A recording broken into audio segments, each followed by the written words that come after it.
안녕하세요, 해나입니다. 저는 현재 휴가차 크루즈에 와 있는데요.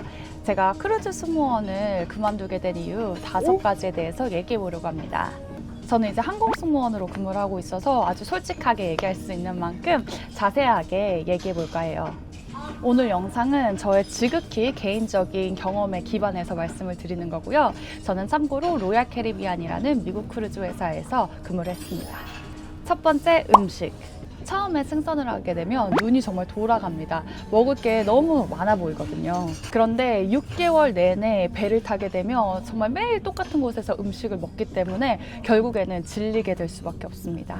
그 배 안에 있는 유료 식당을 이용할 수 있긴 하지만 개수도 그렇게 많지는 않기 때문에 그렇게 다양성이 있다고 얘기하기는 어려울 것 같아요. 또 직원 식당 같은 경우에는 정말 다양한 국가에서 온 친구들의 입맛을 맞춰야 되기 때문에 간이 진짜 약하게 돼 있고 맛이 정말 없습니다.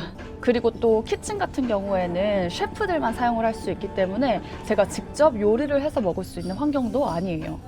또 배 안은 위생 관리가 굉장히 엄격한 편이라서 재료들을 사용하는데도 굉장히 한정적입니다. 그래서 승선을 앞두고 계신 분이라고 하면 고추장이라던가 불닭 소스, 다양한 소스들을 챙겨오시는 거를 추천드릴게요. 저는 참고로 여행 다닐 때 한국 음식 없이도 외국 음식만 먹고 정말 잘 지내던 그런 스타일이었거든요. 그런데 크루즈 안에는 음식에 대한 제한이 정말 많기 때문에 향수병이 정말 세게 왔었습니다.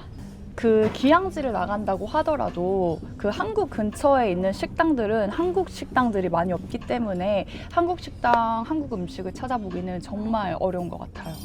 두 번째, 매일 일해야 하는 근무 환경. 크루즈에 한번 타게 되면 승선한 그 날부터 매일매일 근무를 하게 됩니다. 그래서 주말, 휴일의 개념은 배에서는 존재하지 않습니다. 그리고 매일매일 일하는 것뿐만 아니라 일의 강도가 굉장히 세요. 많이 일하는 날은 12시간, 13시간까지도 일을 하기도 하고요. 이 12시간을 3번에 나눠서 분할 근무를 또 해요.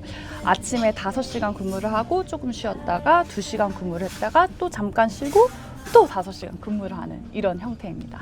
근데 또 사람은 적응의 동물이라고 일하다 보면 적응이 되기도 하더라고요. 세 번째, 대망의 인터넷. 이 인터넷 때문에 정말 골치 아팠습니다.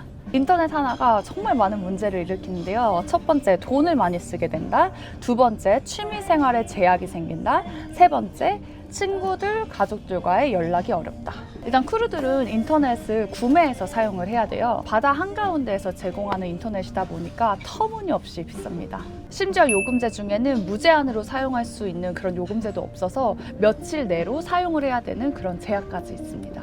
그렇다 보니까 이제 이 인터넷을 사용하지 않을 때는 수동으로 꺼놔야 되는데요. 이걸 까먹고 그냥 인터넷을 켠 채로 냅두게 되면 제 인터넷 시간이 모두 날아가 버리게 됩니다. 그래서 제가 인터넷을 실제로 사용하지 않았다고 하더라도 그 시스템 상에서는 제가 인터넷을 실제로 사용을 한 건지 그냥 모르고 켜놓은 건지 구분을 할 수가 없기 때문에 인터넷 매니저가 환불도 해주지 않습니다. 그래서 저는 실제로 6개월 근무를 했을 때 한 인터넷에 100만 원 정도 쓴 경험이 있습니다. 이것도 펑펑 쓴 게 아니라 진짜 아껴가면서 썼을 때였어요. 그리고 비싼 건 둘째 치고 정말 인터넷이 느립니다. 그 고객들이 사용하는 인터넷 회선이랑 직원들이 사용하는 회선이 다르거든요. 그래서 직원들도 돈을 내고 사용하는 거긴 하지만 인터넷 속도가 현저하게 느립니다.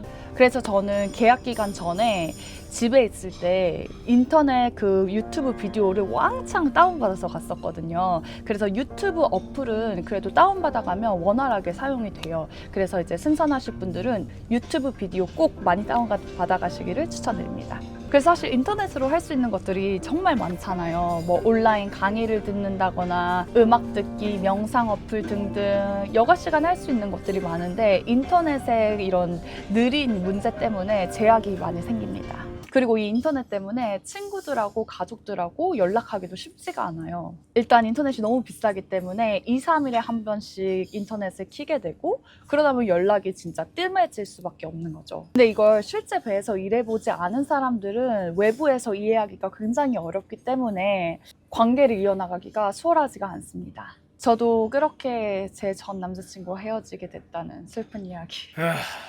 근데 이제 회사에서 무료 인터넷을 일주일에 2시간을 주긴 해요.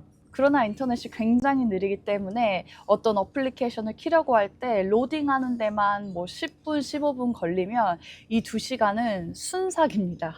더군다나 은행 앱같이 굉장히 무거운 어플들은 정말 한번 열려고 하면 너무 오래 걸립니다, 시간이. 그리고 그 왓츠앱이라는 메신저 앱이 있는데요. 이 메신저를 통해서 메시지를 주고받는 거는 항상 무료예요.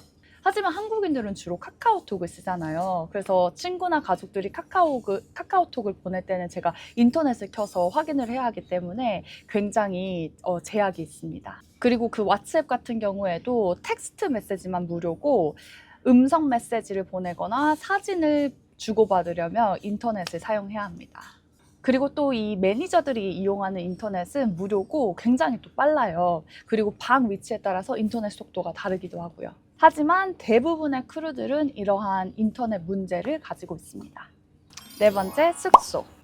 엔트리지급으로 들어오게 되면 창문이 없는 2평짜리 방에서 2명이서 벙크베드에 나눠서 살게 됩니다. 창문이 없기 때문에 환기도 못 시키고요. 누가 방귀라도 끼면 화장실 크기도 정말 아담하기 때문에 샤워할 때마다 이 샤워 커튼이 몸에 종종 닿곤 합니다. 그리고 방이 정말 좁기 때문에 그 캐리어를 2개 이상 가져가게 되면 놓을 공간이 없어요. 그래서 그 긴 계약 기간 동안 많은 짐을 챙겨갈 수 없다는 부작용이 또 발생하기도 합니다. 그런데 또 이 부분은 직급에 따라서 달라요. 방의 크기는 정말 직급이 높은 경우에는 승객들이 묵는 방보다 더 좁기도 합니다, 때로는. 5번째, 일하는 곳과 사는 곳이 일치한다. 일이 끝나고 스트레스를 풀러 훌쩍 산으로 여행을 가거나 캠핑을 하고 싶으시다고요? 배에서 일하는 순간 여러분들의 집은 바다 한가운데가 되고 그 어디도 다른 곳은 갈 곳이 없습니다. 뭐 고객들을 위해서 준비된 연극이나 쇼 이런 걸 보러 갈 수 있긴 한데 유니폼을 입고 가야 되기 때문에 마음 편하게 즐길 수가 없습니다. 크루들을 위해서 휴식 공간이라던가 바, 뭐 운동시설 이런 게 있긴 한데요. 거기를 가더라도 맨날 같이 일하는 친구들을 마주치기 때문에 정말 저 혼자만 조용하게 있을 수 있는 공간 찾기가 굉장히 어려워요. 제가 그래서 처음 이 일을 시작했을 때 너무 힘든 그 순간들이 있었는데 그래서 가끔씩 혼자 있을 곳을 찾아서 막 배 모든 곳을 돌아다녔어요. 그래서 그나마 좀 사람들이 안 다니는 곳처럼 보이는 계단에 쭈그려 앉아서 이렇게 가만히 있었어요. 그런데 여전히 그 사람이 가장 많이 안 다닐 것 같은 공간에도 여전히 승객들이나 크루들은 왔다 갔다 하더라고요. 그래서 이 크루즈라는 환경은 정말 혼자 있고 싶은 장소를 찾기가 어려운 것 같습니다. 자, 그래서 오늘은 이렇게 크루즈 승무원으로 일했을 때 제가 어려웠던 점 5가지에 대해서 나눠봤는데요. 만약 누군가 저한테 다시 크루즈 승무원으로 다시 돌아갈 생각이 있냐고 물어본다면 저의 대답은 무조건 한답니다. 100%도 아니고요. 200%입니다. 이런 단점들이 있었음에도 불구하고 크루즈 승무원은 정말 저에게 인생 직업이었습니다. 돈을 주고 살 수 없는 정말 색다르고 특별한 경험이었고 언제나 단점이 있으면 장점도 또 있죠. 다음 영상에서는 제가 크루즈 승무원을 인생 직업으로 꼽은 이유를 설명해 보도록 하겠습니다. 안녕!